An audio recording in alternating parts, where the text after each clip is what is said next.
Good morning, all of you.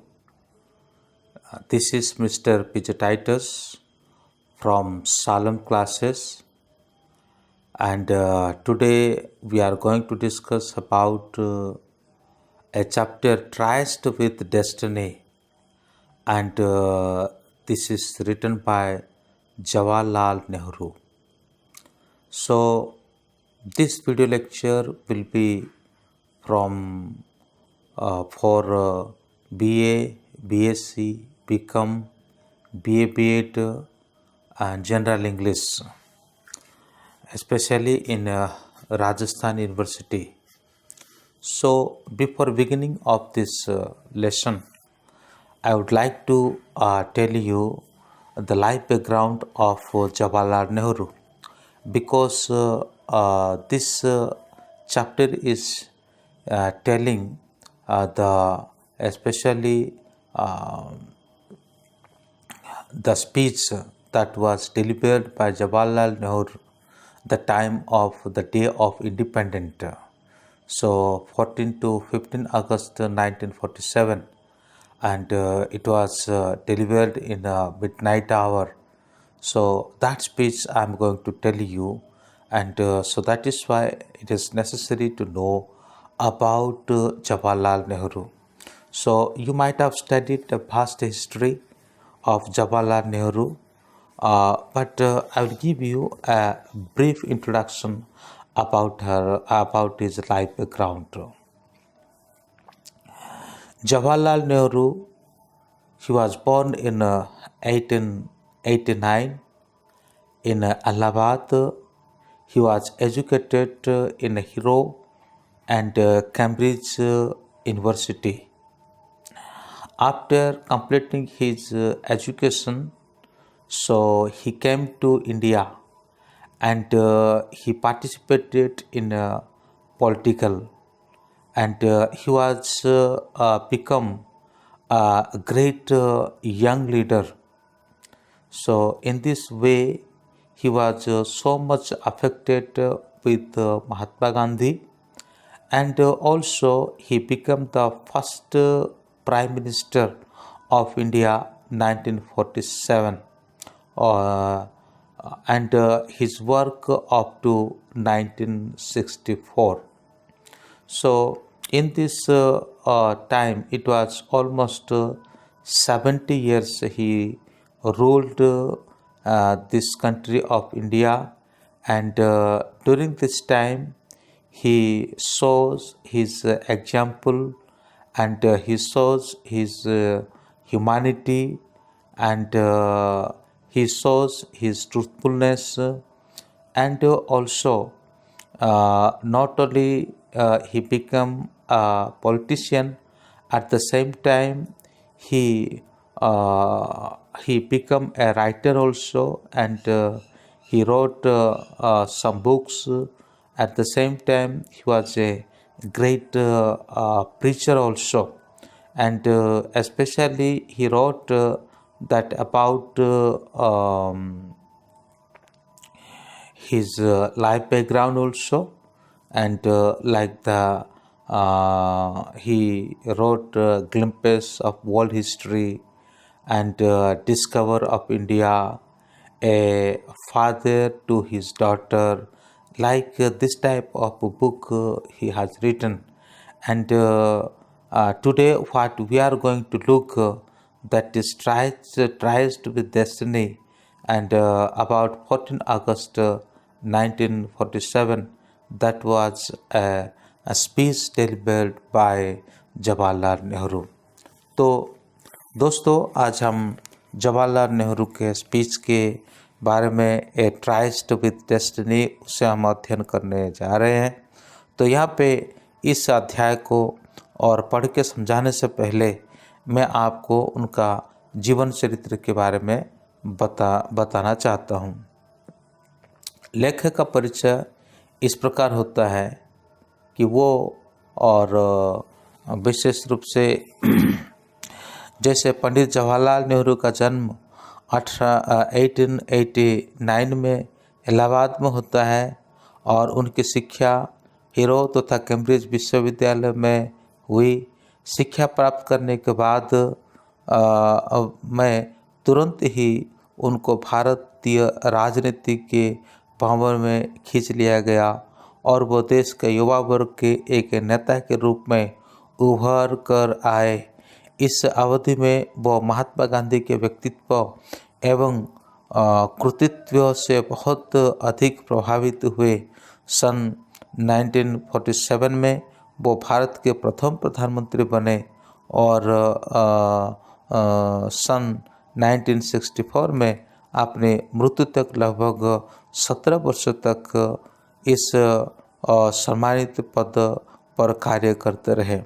वो एक स्वप्न दृष्टा, एक आदर्शवादी, एक मानववादी और सच्चे रूप में एक कलाकार बने रहे, न कि केवल एक राजनीतिज्ञ। उनके लेख एवं भाषण उनके जीवन में और धुन मिल गए थे और उनका जीवन राष्ट्र के जीवन के साथ घुल मिल गया था।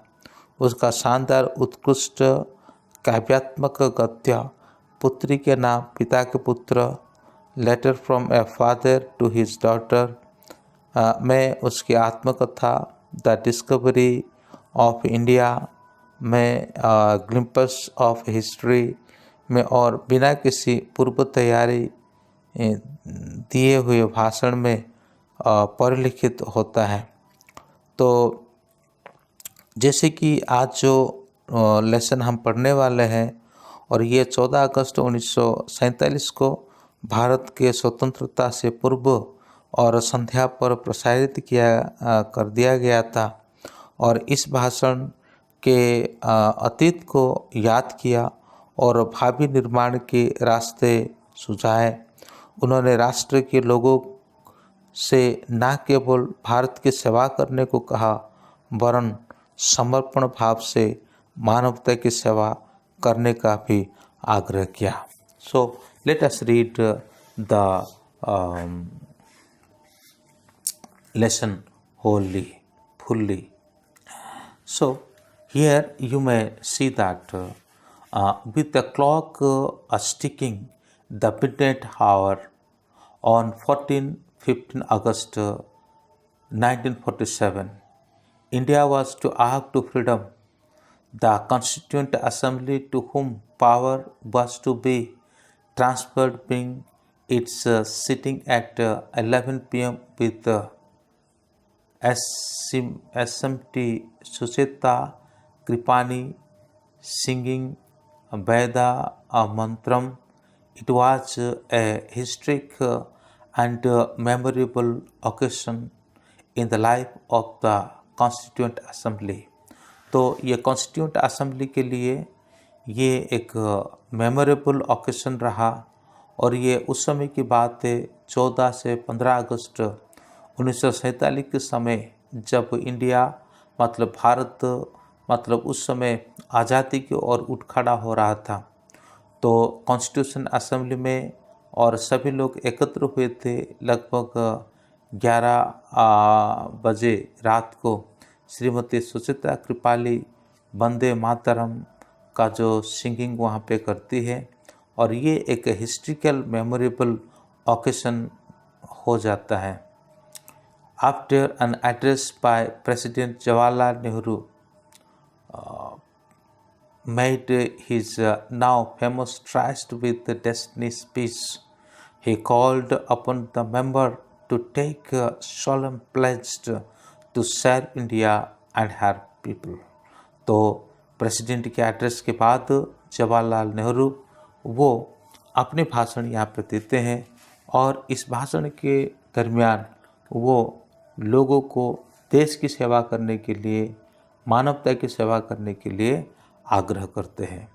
तो आइए मैं आपके लिए इस जो लेसन को पढ़ूंगा और उसके साथ साथ मैं उसका अनुवाद भी करूंगा। Long years ago we made a tryst with destiny, and now the time come when we shall redeem our pledge, not wholly or in full measure, but very substantially. At the stroke of the midnight hour, when the world sleep, India will awake to life and freedom. A moment comes which comes but rarely in history, when we step out from the old to the new, when an age ends, and when the soul of a nation long suppressed find utterance. It is fitting that at this solemn moment we take the pledge of dedication to the service of India and her people and to the still large cause of humanity. बहुत वर्ष पहले हमने नियति से एक गुप्त निर्धारित मुलाकात की और अब वो समय आ गया है जब हम पूर्ण रूप में अथवा पूरी मात्रा में ही अपनी इस शपथ को पुनः पूरा नहीं करें, बल्कि सच्चे रूप में, साराभूत रूप में भी पूरा करें। अर्धरात्रि के घंटे के चोट पर जबकि संसार सोया हुआ होता है, भारत अपने जीवन तथा स्वतंत्रता के लिए जागा रहेगा। एक क्षण आता है जो इतिहास में बहुत ही कम ही आता है, जब हम अपने पुराने दायरे से निकलकर नए में कदम रखते हैं, जब एक युग समाप्त होता है और तब किसी राष्ट्र की आत्मा जो बहुत लंबे समय से दबी हुई रही हो, उसको अपनी आवाज़ मिलती है, उसे अपनी बात कहने का अवसर मिलता है। यह उचित ही है कि ऐसा गंभीर एवं पुनीत समय पर हम भारत और उसके निवासियों की और उससे भी आगे बढ़कर मानवता और बृहत्तर हितों के साधनों के लिए अपने समर्पण की शपथ लें। At the dawn of history, India started on her undying quest, and Trakel's centuries are filled with her striving and the grandeur of her success and her failure through good and ill fortune. Alike, she has never lost sight of that quest or forgotten the ideal which gave her strength. We end today a period of ill fortune, and India discovers herself again. The achievement we celebrate today is but a step, an opening of opportunity to the greater triumphs and achievement that await us. Are we brave enough and wise enough to grasp this opportunity and accept the challenge of the future? इतिहास के प्रारंभ में भारत ने अपने कभी भी समाप्त नहीं होने वाली खोज प्रारंभ की, और वो भी बिना कोई पखंडिया बनाए हुए, बिना कोई निशाना छोड़ी हुई शताब्दी उनके द्वारा किए गए संघर्षों और उनकी सफलता, उपलब्धियां और असफलता का विशालता तथा वैभव से भरी हुई है। अपने एक जैसे सौभाग्य तथा दुर्भाग्य के रास्ते में अपने उस खोज को कभी अपने निगाहों से ओझल नहीं होने दिया था। इन आदर्शों का जिन्होंने उसको शक्ति प्रदान की कभी नहीं भुलाया। आज हम उस दुर्भाग्य की समयावधि को समाप्त करते हैं और भारत पुनः अपने अतीत को खोज निकाल कर सामने आता है। जिस सफलता या उपलब्धि का उत्सव आज मना रहे हैं, केवल एक कदम मात्र है बड़ी बड़ी तथा अधिक महत्वपूर्ण शानदार विजय और उपलब्धियों का अवसर का एक प्रारंभ है, जो कि हमारा प्रतीक्षा कर रहे हैं। क्या हम इस अवसर को पकड़कर थामे रहने के लिए और भविष्य की चुनौतियों को स्वीकार करने के लिए पर्याप्त रूप में बहादुर और पर्याप्त रूप में बुद्धिमान है? Freedom and power bring responsibility.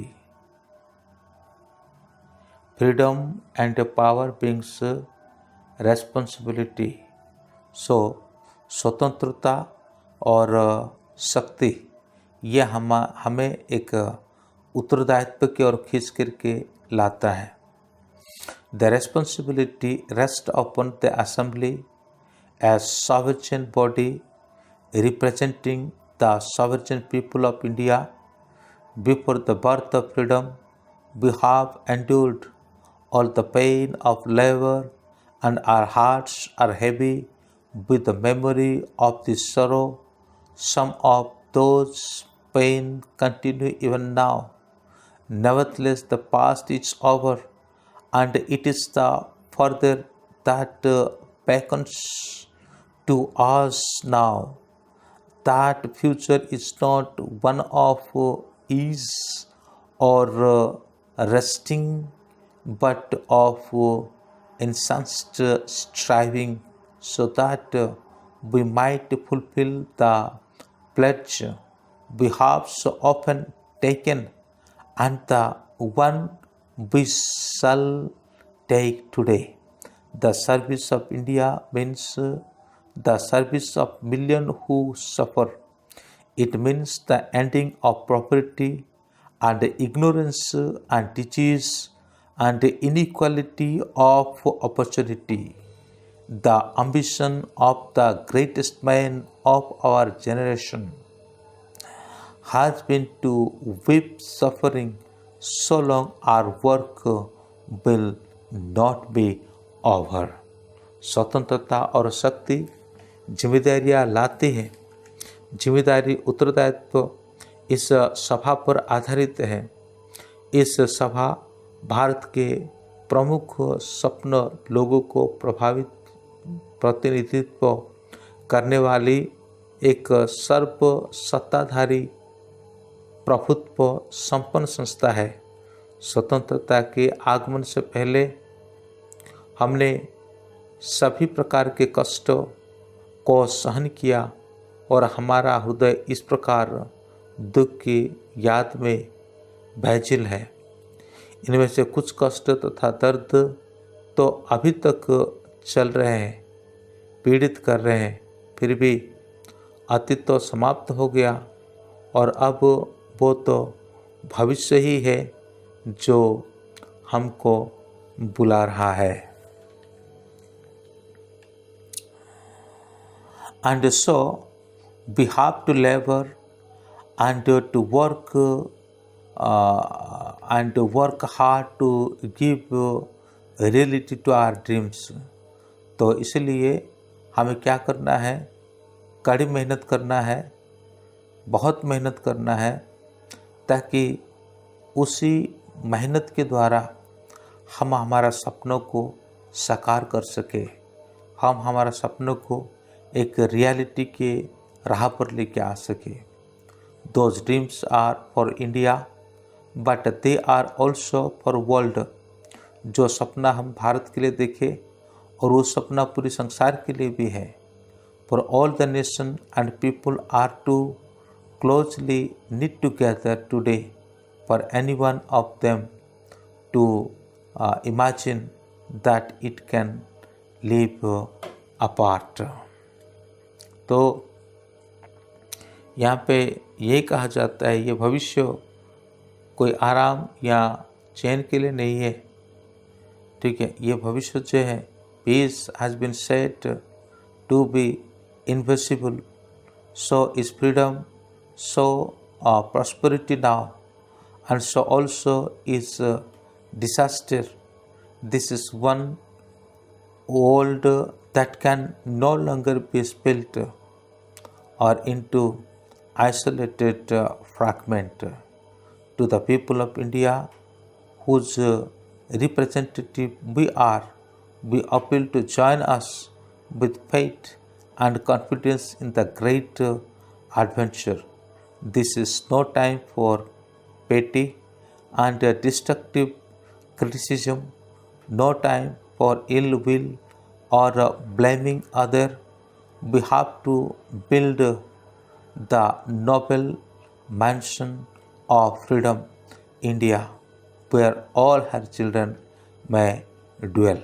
तो यहाँ पे वो यही कहते हैं कि ये जो हमारा जीवन में हमने जो मेहनत जो किया है, वो मेहनत जो है क्या कर सकता है, क्या किया है कि हमें हमारा जो सपनों को साकार किया है, और साथ ही साथ केवल हमारा नहीं बल्कि आज हम पूरी दुनिया में एक टुगेदर बन चुके हैं, यानी सबके साथ हम बंध चुके हैं, है ना।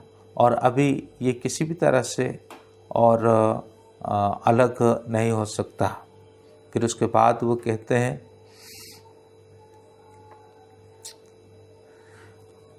शांति जो है ये भविष्य कोई आराम या चैन देने वाला नहीं बल्कि निरंतर संघर्ष करने का है, ताकि हम शपथ को पूरा कर सके जो हमने बहुत बार ली है।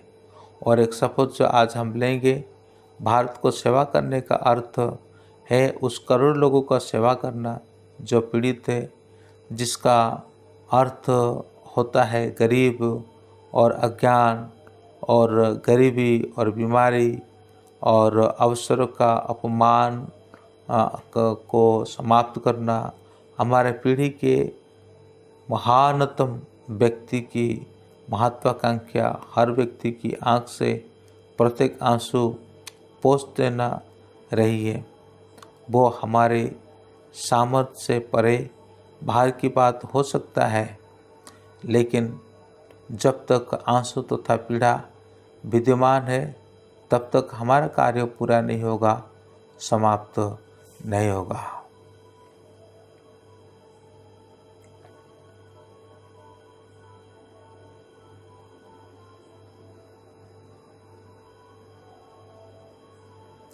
So I beg to move, sir, that to be revolved that after the last stroke midnight, all member of Constituent Assembly that this association take the following pledge। तो कॉन्स्टिट्यूशन असेंबली पूरा होने के बाद सभी ने इस प्रकार की एक प्लेड्ज को लिया है, शपथ को लिया है।